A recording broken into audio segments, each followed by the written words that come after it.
আজকে শাহজাদ বাবুর নেতৃত্বে আমাদের ময়নায় জাতীয় কংগ্রেস ছেড়ে তৃণমূল কংগ্রেসে প্রায় 10 থেকে 12 জন নেতৃত্ব সহ 50টা পরিবার আজকে তারা যোগদান করেছে। আমরা তৃণমূল কংগ্রেস ময়নাতে শক্তিশালী হয়েছে। আমরা ময়না বিধানসভায় এবারে মমতা ব্যানার্জির আশীর্বাদ ধন্য, অভিষেক বন্দ্যোপাধ্যায়ের স্নেহধন্য চন্দন মণ্ডল তৃণমূল কংগ্রেসের প্রার্থী, উনি নির্বাচিত হবেন এবং সেই নির্বাচিত হওয়া বিধায়ক হওয়া যে ওনার খালি সময়ের অপেক্ষা, আজকের এই যোগদান পর্ব সেটা প্রমাণ করে দিচ্ছে। কারণ ময়নায় প্রত্যেক দিনই বিজেপি সিপিএম ছেড়ে কংগ্রেস ছেড়ে মানুষ যোগদান করছে। আজকে একটা বড় অংশ কংগ্রেসের যারা বুঝতে পেরেছেন যে মমতা ব্যানার্জির হাতকে আমাদের শক্তিশালী করতে হবে, ময়নায় সাম্প্রদায়িক শক্তি বিজেপিকে পরাস্ত করতে হবে।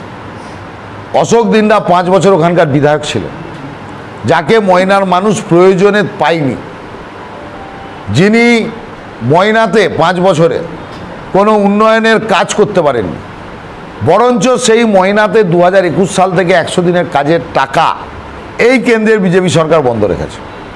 ময়নার গরিব মানুষ যাদের আবাস যোজনার লিস্টে নাম ছিল, এই কেন্দ্রের বিজেপি সরকার, এই বিজেপি তারা আবাস যোজনার টাকা বন্ধ রেখেছে।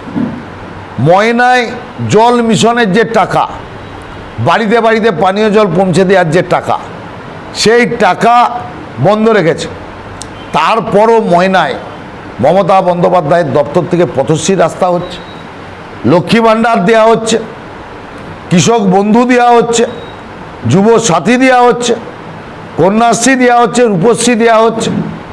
এবং শুনলে অবাক হবেন, আজকে নির্বাচন ঘোষণা হয়েছে বলে মমতা বন্দ্যোপাধ্যায় যে গরিব মানুষদের পরিবারের পাশে দাঁড়াতেন, যাদের পরিবারের 1,20,000 টাকার কম ইনকাম, তাদেরকে বিবাহযোগ্য কোনো বাড়িতে কন্যা থাকলে বিয়ের সময় মমতা বন্দ্যোপাধ্যায় 25,000 টাকা রূপশ্রী প্রকল্পে দিতেন। আজকের এই নির্বাচন কমিশন রূপশ্রীর টাকা রাজ্য সরকারকে দেওয়া বন্ধ করে দিয়েছে। তারা চাইছে নির্বাচন ঘোষণা মানে বিয়েও বন্ধ হয়ে যাবে। আজকে কোনো মানুষ মারা গেলে, গরিব মানুষ যে সমব্যথীর টাকা দিতেন রাজ্য সরকার, সেই সমব্যথীর টাকাও নির্বাচন কমিশন বন্ধ করে দিয়েছে।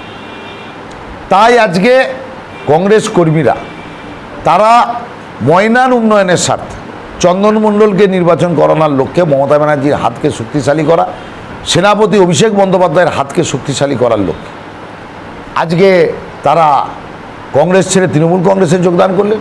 এবং 12 তারিখ আপনারা জানেন আমাদের সেনাপতি, আমাদের যুব সমাজের প্রাণ সঞ্চালক, যুব সমাজকে যিনি নেতৃত্ব দিচ্ছেন, আমাদের সবাইকে যিনি নেতৃত্ব দিচ্ছেন, যোগ্য সেনাপতিত্ব দিচ্ছেন, নেত্রী মমতা বন্দ্যোপাধ্যায়ের বিশ্বাসযোগ্য সেনাপতি অভিষেক বন্দ্যোপাধ্যায় ময়নাতে বলাই পণ্ডায় 12 তারিখ দুপুরে 12টার সময় রোড শো করতে আসছে, এই 12 তারিখ। তো তার আসার আগে এই যোগদান আরও বাড়তি মাত্রা পেয়েছে। আমরা সবাই কাঁধে কাঁধ মিলিয়ে তৃণমূল কংগ্রেসের যে পরিবার, সেই পরিবার কাজ করব। এবং এই যোগদান পর্বে উপস্থিত আছেন এবং যিনি এই যোগদানে নেতৃত্ব দিয়েছেন তমলুক সাংগঠনিক জেলা সংখ্যালঘু সেলের সভাপতি জালালউদ্দিন সাহেব, আমাদের ময়না ব্লকের একদিকে ব্লক তৃণমূল কংগ্রেসের সহসভাপতি, আবার ময়না ব্লকের সংখ্যালঘু সেলের সভাপতি মহসিন আছে, আমাদের তমলুক সাংগঠনিক জেলা তৃণমূল কংগ্রেসের সাধারণ সম্পাদক এবং ময়না বিধানসভার অন্যতম নেতা তপনদা আছে, সহ আমাদের ময়না ব্লকের নেতৃত্বরা আছে। তাদের উপস্থিতিতে আজকে যারা যোগদান করলেন তাদেরকে আমরা তৃণমূল কংগ্রেসের পরিবার স্বাগত জানিয়েছি। ভারতীয় জনতা পার্টির বিরুদ্ধে, সাম্প্রদায়িক দলের বিজেপির বিরুদ্ধে কাঁধে কাঁধ মিলিয়ে একসঙ্গে লড়াই হবে। ময়নার উন্নয়নের স্বার্থে আমাদের লড়াই। যোগদান কর্মসূচি মানে, আমি যখন যুব সভাপতি ছিলাম, জেলার সহসভাপতি আনিসুর রহমান তখন সভাপতি, তখন এরা আমার সব পুরনো সাথী ছিল। মাঝখানে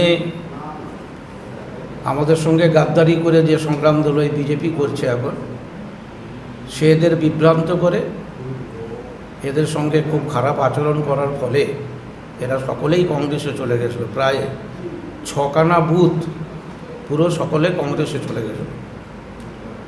আমি মাইনরিটি সেলের দায়িত্ব পাওয়ার পরে এদের সাথে যোগাযোগ করি। ওখানকার যারা সভাপতি আছে, পঞ্চায়েত সমিতির সভাপতি আছে, তাদের মাধ্যমে খবরাখবর নিই। তারপরে এদের সাথে যোগাযোগ করার ফলে এরা বলল, আপনি যখন জেলায় দায়িত্বে আছেন তাহলে আমরা সকলে মিলে আবার তৃণমূল কংগ্রেসে ফিরে যেতে চাই। তাই এরা যোগদান করছে, মানে এদের প্রত্যাবর্তন ঘটছে বলতে পারেন। কতজন যোগদান করা আছে?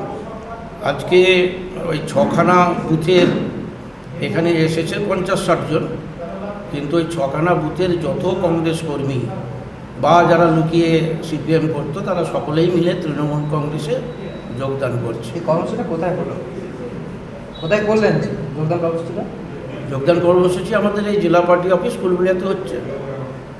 আমরা ময়না থেকে প্রায় 60টা পরিবার আমরা আজকে কংগ্রেস থেকে তৃণমূল কংগ্রেসে যোগদান করলাম।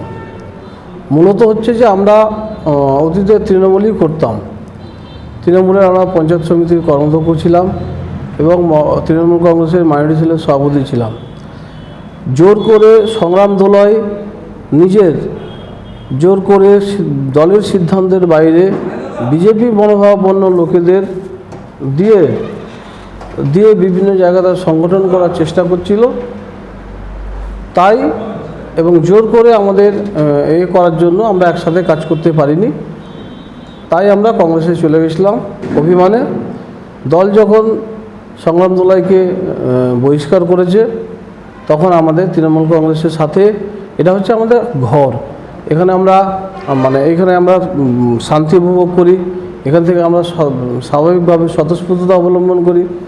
তাই এই দলে আসতে পেরে আজকে আমরা ভীষণ আনন্দ এবং আগামী দিনে দলের কাজ আমরা নিষ্ঠার সাথে এবং নিচু স্তরের সংগঠনের সাথে মিলে দলের যার নেতৃত্বে যে সিদ্ধান্তগুলো দেবেন তা আমরা অক্ষরে অক্ষরে মেনে কার্যকরী করার চেষ্টা করব।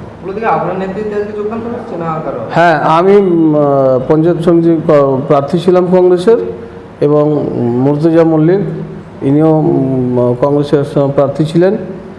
তাই আমরা সবাইকে নিয়ে একসাথে তৃণমূল কংগ্রেসে যোগদান করলাম। শেখ শাহজাদা, জাতীয় কংগ্রেসের পঞ্চায়েত সমিতির পঞ্চায়েতের প্রার্থী ছিলাম।